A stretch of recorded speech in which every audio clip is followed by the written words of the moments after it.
welcome to the 5-minute series. In today's video, we are going to discuss about a new concept with the help of the given question.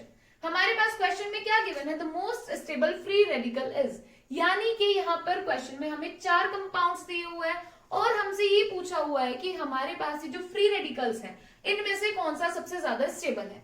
अब आपको पता होगा कि जो free radical की stability है वो अल्फा हाइड्रोजन्स यानी कि नंबर ऑफ अल्फा हाइड्रोजन्स के डायरेक्टली प्रोपोर्शनल होती है। ओके, तो हमें सबसे पहले दो चीजें पता होनी चाहिए कि हमारे पास अल्फा कार्बन्स किन्हें बोलते हैं और अल्फा हाइड्रोजन्स किन्हें बोलते हैं। अगर हमें ये पता होगा कि अल्फा हाइड्रोजन्स किन्हें बोलते हैं तभी तो हम total number of alpha hydrogens count कर पाएंगे। तो देखो, हमारे पास अल्फा कार्बन कौन से कार्बन होते हैं? वो कार्बन जो कि किसी भी फंक्शनल ग्रुप के साथ डायरेक्टली अटैच हो उन्हें हम क्या बोलते हैं? Alpha carbon. यानी कि the carbon which is directly attached to the functional group is called alpha carbon. इसके बाद हमारे पास बीटा कार्बन आते हैं। वो कार्बन एटम्स जो कि अल्फा कार्बन से डायरेक्टली अटैच होते हैं उन्हें हम क्या बोलते हैं? Beta carbon. उनसे अभी हमारा कोई लेना देना नहीं है, हमें क्या देखना है? अल्फा कार्बन और अल्फा हाइड्रोजन। तो हमने क्या बताया कि the carbon which is directly attached to the functional group is called alpha carbon. अब हमारे पास ये अल्फा हाइड्रोजन कौन से होते हैं? तो the hydrogen atoms which is directly attached to the alpha carbon is called alpha hydrogen। क्या बोला कि वो हाइड्रोजन एटम्स जो कि किसी भी अल्फा कार्बन से डायरेक्टली अटैच हों उन्हें हम क्या बोलते हैं? Alpha hydrogen. देखो एग्जांपल की हेल्प से देखते हैं। मान लो हमारे पास ये फंक्शनल ग्रुप है, यहां हमारे पास CH2 CH3 ये कोई भी कंपाउंड गिवन है, ये हमारे पास फंक्शनल ग्रुप है। तो ये वाला जो कार्बन है हम बोल सकते हैं ना कि इस फंक्शनल ग्रुप के साथ डायरेक्टली अटैच है, तो हम इस कार्बन को क्या बोलेंगे? Alpha carbon. यही हमने बताया कि कोई भी ऐसा कार्बन एटम जो कि फंक्शनल ग्रुप के साथ डायरेक्टली अटैच हो उसे हम क्या बोलते हैं? Alpha carbon. अल्फा हाइड्रोजन उन्हें बोलते हैं जो अल्फा कार्बन के साथ डायरेक्टली अटैच होती हैं। यहाँ पे हमारे पास टोटल 2 हाइड्रोजन अटैच है। इस अल्फा कार्बन के साथ टोटल 2 हाइड्रोजन्स अटैच है, इसलिए हम इन हाइड्रोजन्स को क्या बोलेंगे? Alpha hydrogens. तो यहाँ पर अगर हम total number of alpha hydrogens की बात करें तो हमारे पास 2 अल्फा हाइड्रोजन्स इस कंपाउंड में प्रेजेंट है। अब देखो फ्री रेडिकल्स के बारे में बात करते हैं। तो जब हमारे पास फ्री रेडिकल्स की स्टेबिलिटी के बारे में बात हो रही होती है तो हम अल्फा कार्बन और अल्फा हाइड्रोजन्स दोनों किसके रेस्पेक्ट में चेक कर रहे होते हैं? फ्री रेडिकल के रेस्पेक्ट में।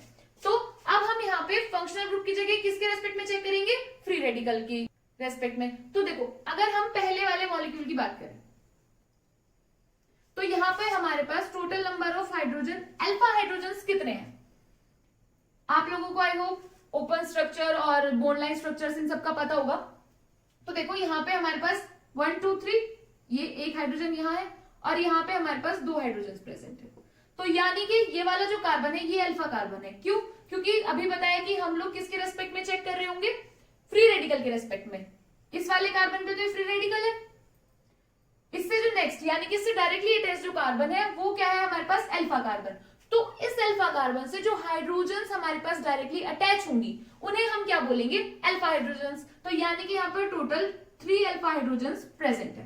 तो अगर इस वाले कंपाउंड की बात करें तो यहाँ पे हमारे पास 3 अल्फा हाइड्रोजन्स है। क्लियर? ऐसे ही हमें नेक्स्ट में चेक करना है। नेक्स्ट वाले में देखेंगे, अगर आप में से किसी को बॉन्ड लाइन स्ट्रक्चर या फिर ये नहीं पता चल रहा है कि भाई एक यहाँ पे हाइड्रोजन कहां से आ गया, तो सबसे पहले आप लोगों को जरूरत है कि आप bond line structure, open structure ये सीख लो। लिंक डिस्क्रिप्शन में है। अगर आप लोगों को नहीं आती निकालने की हम लोग कैसे बॉन्ड लाइन स्ट्रक्चर्स बनाते हैं, कैसे ओपन स्ट्रक्चर्स बनाते हैं, फिर कैसे हाइड्रोजन से चेक करते हैं, तो आप लोग जाके वीडियो चेक कर सकते हैं। अभी देखो यह इस वाले मॉलिक्यूल में हमारे पास फ्री रेडिकल यहाँ है। इस वाले कार्बन के रेस्पेक्ट में चेक करेंगे तो इस फ्री रेडिकल से डायरेक्टली अटैच कौन सा कार्बन है? ये वाला। ये भी अल्फा कार्बन, ये भी अल्फा कार्बन, ये भी अल्फा कार्बन। अब कुछ को लग रहा होगा कि अल्फा कार्बन तो एक होता है, नहीं, ऐसा नहीं होता। जैसा कि आप लोगों को बताया है कि किसी भी फंक्शनल ग्रुप से जो भी कार्बन एटम डायरेक्टली अटैच होगा उसे हम अल्फा कार्बन बोलेंगे। डजंट मैटर कि उस फंक्शनल ग्रुप से एक कार्बन एटम डायरेक्टली अटैच है या फिर 2 अटैच है, 3 अटैच है, कितने अटैच है उससे हमें कोई मतलब नहीं। अल्फा कार्बन हमारे पास एक भी हो सकता है, 2 भी, 3 भी, 4 भी, कितने भी हो सकता है। तो अभी यहाँ पे हमारे पास टोटल कितने अल्फा कार्बन है? 1 2 3। अब इन अल्फा कार्बन पे हमारे पास अल्फा हाइड्रोजन्स कितने हैं? एक पे होगी हमारे पास। क्यों? देखो कार्बन एटम है, 1 2 3 बॉन्ड्स बना लिए, तो एक क्या है हाइड्रोजन हो गई। यहाँ पे कार्बन ने 2 बॉन्ड्स बना रखे हैं, तो यानी कि 2 हाइड्रोजन होंगी। यहाँ पे हमारे पास सिर्फ एक बॉन्ड है, तो यानी कि यहाँ पे हमारे पास 3 हाइड्रोजन होंगी।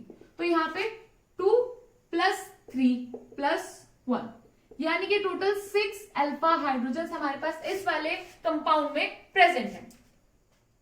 तो यहाँ पे क्या लिखेंगे 6 अल्फा हाइड्रोजन। सिमिलरली इसके लिए चेक करेंगे, तो देखो यहां पे फ्री रेडिकल है, ये वाला कार्बन अल्फा, ये वाला कार्बन अल्फा, यहां पे 2 हाइड्रोजन अटैच है। क्यों? क्योंकि आपको पता है कार्बन 4 बॉन्ड्स बनाएगा, 2 हमें बॉन्ड लाइन स्ट्रक्चर में शो हो रहे हैं, नहीं यहाँ पे 1 2 3 है, तो ये क्या है 1 हाइड्रोजन। यहाँ पे 1 2 3 बने हुए, एक हाइड्रोजन यहाँ, तो यानी कि 1 + 1 टोटल कितने हो गए 2 अल्फा हाइड्रोजन, यानी कि यहाँ पे हमारे पास 2 अल्फा हाइड्रोजन प्रेजेंट है। अब अगर इस वाले की बात करें तो देखो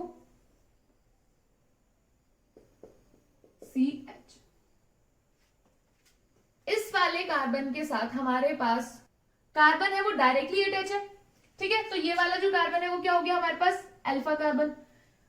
लेकिन देखो इस वाले कार्बन में 1 2 3 4 यानी कि 4 बॉन्ड्स ऑलरेडी बन चुके हैं, यानी यहाँ पे हमारे पास कोई भी हाइड्रोजन अटैच है ही नहीं। कार्बन ने मान लो भाई 1 बॉन्ड यहाँ, 1 यहाँ, 2 यहाँ, टोटल 4 बॉन्ड्स हो गए। अब इसके पास हाइड्रोजन जुड़ने की जगह तो है ही नहीं, यानी कि कोई भी हाइड्रोजन अटैच नहीं है। अब जब अल्फा कार्बन के पास कोई हाइड्रोजन है ही नहीं, तो हम कहां से लिखेंगे कि कितने अल्फा हाइड्रोजन है, तो यहाँ पे 0 अल्फा हाइड्रोजन, यानी इस वाले में तो हमारे पास 0 अल्फा हाइड्रोजन प्रेजेंट है।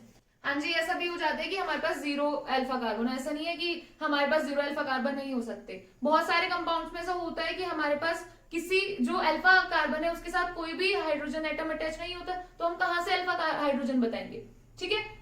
तो इस वाले मॉलिक्यूल में भी हमारे पास जो अल्फा कार्बन है उसके साथ कोई भी अल्फा हाइड्रोजन प्रेजेंट नहीं है। अब हमारे पास रिलेशन क्या है, हम क्या बोलते हैं कि number of alpha hydrogen is directly proportional to the stability of free radical, यानी कि हमारे पास जितने ज्यादा नंबर ऑफ अल्फा हाइड्रोजन होंगे उतना ही हमारे पास जो फ्री रेडिकल है वो क्या होगा स्टेबल। तो इसने क्या पूछा, the most stable free radical is, यहाँ पे ये है हाईएस्ट और ये है लोएस्ट, तो यानी कि ये वाला हमारे पास करेक्ट आंसर है, यानी कि ये वाला फ्री रेडिकल जो है वो मोस्ट स्टेबल है एज कंपेयर टू अदर। तो इस वाले क्वेश्चन से हमें क्या क्या सीखने को मिला, अल्फा कार्बन और अल्फा हाइड्रोजन, बीटा कार्बन, कैसे हम लोग अल्फा हाइड्रोजन की काउंटिंग करते हैं, हमारे पास क्या अल्फा हाइड्रोजन होते हैं, किन कार्बन एटम्स को हम अल्फा कार्बन बोलते हैं। आई होप वीडियो आप लोगों के लिए हेल्पफुल रही होगी, आप लोगों को सही से समझ आया होगा। Thank you so much for watching.